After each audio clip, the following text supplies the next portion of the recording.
I'm just happy to be back here and, you know, reconnect with, again, I came out of the school and I felt indebted to it.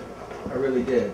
No, I think just in some collective sense, what I took out of Chicago was, you know, an ability to access material and articulate my feelings about the material, strengths and weaknesses and insights, and I try to bring that same skill set, if you'll call it that, to, you know, screenplays and to storytelling in film. I never really saw myself as an incredibly talented writer, but I did write a screenplay. I mean, I remember, as many writers have experienced, you know, the dark days where either a story is not coming or it doesn't seem to add up, or you've completed a story and nobody seems to care about it. Does that mean you didn't do a good job? Is the story not a good one? Why is it not worthy? It allowed me to have the experience of committing myself to the page so that I could see what it was like for a writer and have that empathy for what the writing experience is and with writers, and it let me communicate with them, with the writers, when I went to become a producer and oversee their work.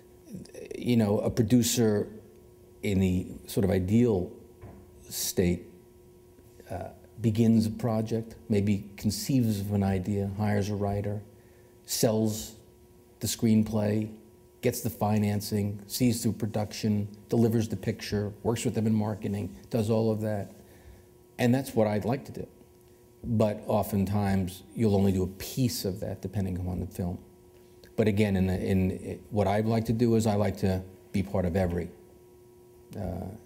step along the way in making a movie. I'd like to think that whatever successes there have been, the commonality is just a truth in character and a relatability, and that the people on screen somehow seem to be real, whatever the situations were, to the audience that watched them.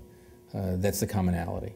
And that they yielded an entertaining experience, you know, whether they're scary or funny or whatever, that the audience has a visceral response to them. So I guess that's the cord that ties them all together.